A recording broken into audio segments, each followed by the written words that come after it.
Greetings and welcome to this edition of Positronic. I'm P. Cook. I'm here to talk to you about the latest episode of Star Trek Strange New Worlds. It was called Among the Lotus Eaters.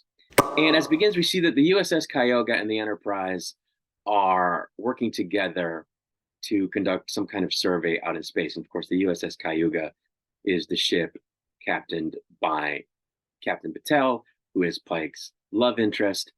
For the record, Cayuga is the name of a sect of an Iroquois tribe from North America, just so you know.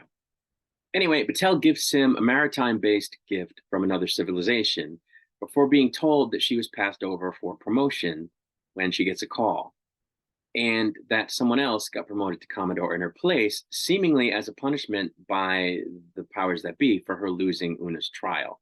And then she gets called away. Pike tells her that he thinks them being together is hurting her career and that they should maybe step back.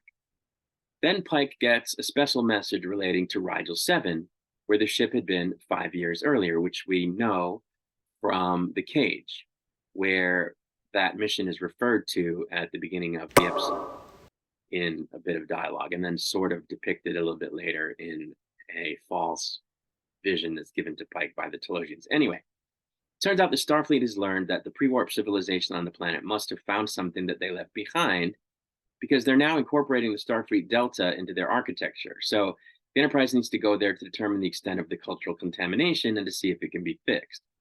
Pike and Una, who now, thankfully, is wearing the regular uniform, talk about his woman troubles a little bit, but they quickly move on to talking about how they can handle this new mission without screwing it up like before. Ortegas, meanwhile, does a punchy personal log while getting ready to go on the away mission, only to be told that she has to stay behind because of an environmental issue that came up at the last minute, requiring that the Enterprise be flown manually by the most skilled pilot aboard. Upon landing, the Dr. La'an and the captain have to hike across hostile territory equipped only with items that jive with the cultural development of the natives, and with subdermal universal translators, which are apparently a thing. La'an seems to be in some kind of a fugue state, which causes her to lose about 6 hours' time without realizing it, and which she attributes to a little lightheadedness and a temporary ringing in the ears. Foreshadowing, folks. A little further along, she says that she has a headache, which is interesting because apparently those were wiped out at some point before the next generation, if I'm not mistaken. Anyway, looking through a telescope, the away team discovers that this primitive society also has phaser rifles. They're soon approached by some natives who apparently already know where they're from. It turns out that one of their crew was left behind years ago, though they thought that he had been killed in action. This crew member named Zachary explains to them that the ringing in their ears is the result of radiation that also causes lost time, fear, and memory loss, similar to what happens in a fear cage, and then imprisons them, saying that he wants to watch as they begin to forget who they are, which happens pretty quickly thereafter. Interestingly, while the away team does have subcutaneous universal translators, they don't have anything under their skin that could be used to contact the ship. But I guess it doesn't matter very much because they lose their memory so quickly that they didn't even have time to think to use them if they had them. Apparently, the radiation is also affecting the crew aboard the ship in orbit, and Uhura is taken to sickbay with some missing time and a headache. Soon, 6 people in engineering come down with the same symptoms. And my first thought would have been to get the ship out of the area because that would be the first most likely cause of what's happening, but they don't immediately do that. Back on the planet, the away team is removed from a cage they've been put in and given a cover story to replace their memories by someone who is obviously aware of what they've been through with forgetting everything. And he takes them to a work camp and explains that everybody repeatedly forgets all but very basic things every night, but that it doesn't happen to the people who live in the palace. The away team does seem to remember, however, that this is not where they belong, though they can't pinpoint what's happened to them. When one of the people guarding them starts to get pushy on the old guy who had been explaining things to them because he's having a hard time doing his work, Captain Pike kicks the guard's ass, and then La'an takes out another guard with a big old hammer, though not before taking a swipe across the gut with a knife. Back on the ship, when a third of the crew goes down with this sickness, the command crew finally puts 2 and 2 together, and Spock is left in command when number 1 goes down, and he orders the ship away from the area. Turns out that there's something in the palace that protects the memories of those who dwell there, according to the old guy, who agrees to help the away team try to get their memories back and save La'an by storming the palace. Pike keeps fiddling with the necklace that Captain Patel gave him, and the old man realizes that that's probably because it's connected to someone in his life that he feels love for, because strong emotions have a way of helping people sort of hold on to their memories. Back aboard Enterprise, the bridge crew seems to have forgotten who they are and what's happening, even though they moved the ship. It would seem that things got worse when they moved the ship, and the crew is pretty much wandering the halls. Ortegas has a bit of a rough go, and she feels unsafe on the bridge and makes her way to her quarters with the help of the ship.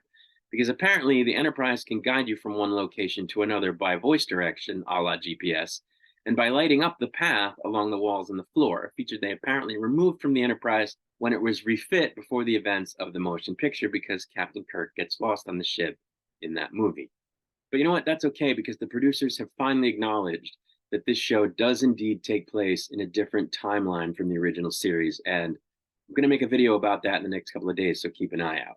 Captain Pike leaves the doctor to fend off the guards at the gate as he goes into the palace to try to get everybody's memories back.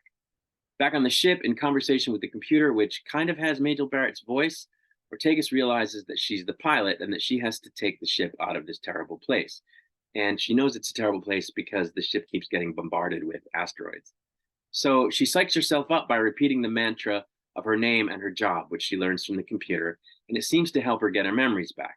The captain, meanwhile, takes on his former crew member, Zach, and kicks his ass quite angrily, as Zach won't tell him what he wants to know about how to get his memories back. Ortegas goes about piloting the ship and manages to get it out of that area, though not without crashing through an asteroid after weakening it with phaser fire. The struggle between Captain Pike and Zach continues, and Zach tells Pike that the reason the palace dwellers remember stuff is because they're protected by an ore that the palace is made out of, and that the helmets also protect the memories as well. And that after he's in the palace for a while, his memories will start to come back, which they do. He then tells Zach that he's going to bring him home and let Starfleet decide his fate, and the doctor is able to help La'an with the equipment that the crew left behind 5 years before. The old man does go back to the palace, and his memories do come back, even though he was determined not to get them back for fear of the pain they might bring him.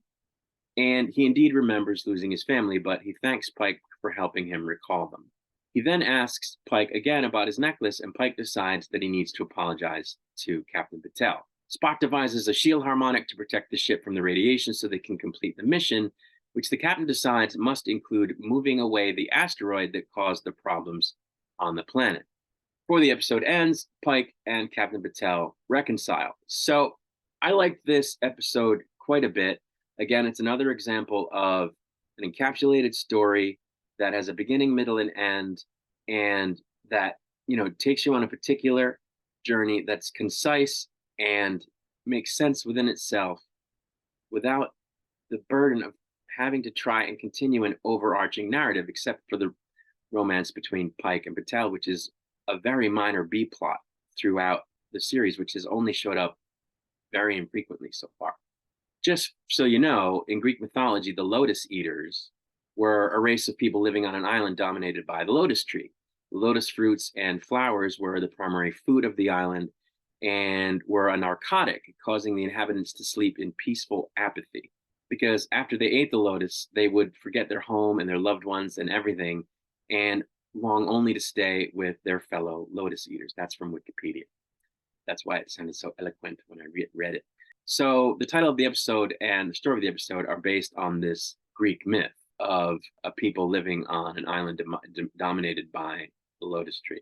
So that's where they get the name from. Anyway, I thought this was a very classic Trek type episode where the crew goes through a temporary thing that they have to overcome and that they solve at the end of the hour. And I thought there was a bit of a morality angle to it where, the captain has to stop himself from withdrawing from a relationship because it gets complicated, which is something that people go through. And, it also talks about the power of memory and the idea that, when you experience hardships, you can try to shut yourself off from those memories and refuse to carry them so that you can sort of be happier because you don't have your painful memories, but that ultimately having all of your memories and experiences in your consciousness makes you who you are and makes life worth living, which is something we learned in Star Trek V as well. Damn it, Bones, you're a doctor. You know that pain and guilt can't be taken away with the wave of a magic wand. They're the things we carry with us, the things that make us who we are. If we lose them, we lose ourselves. I don't want my pain taken away. I need my pain. I wasn't sure that I agreed with Captain Pike's reasoning vis-a-vis the Prime Directive at the end, where he says, we're going to move this asteroid away from the planet so that nobody has to forget their memories anymore. And it's okay because this planet's natural development was altered by the course of this one asteroid. So we're not interfering with the natural development. But if an asteroid shows up at your planet and irradiates your planet and causes everyone to forget their memories, that's natural development. That's a natural circumstance. So I think altering that circumstance is in fact violating the Prime Directive.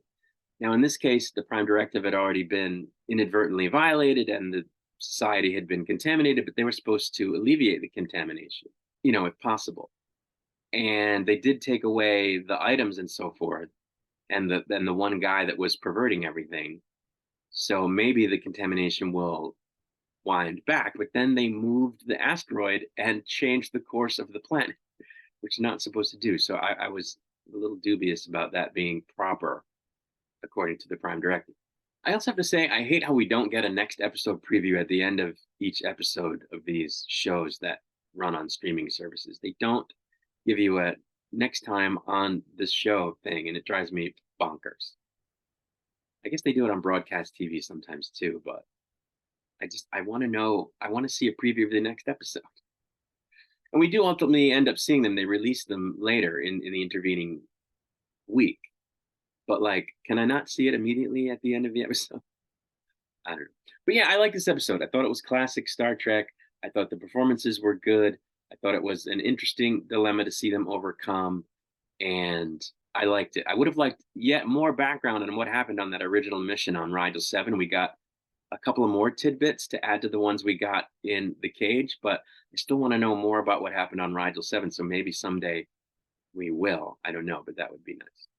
Anyway, that's really it. I'm going to get out of here. I'll be back to review the next episode once it's released. Until I return, I wish you peace and long life.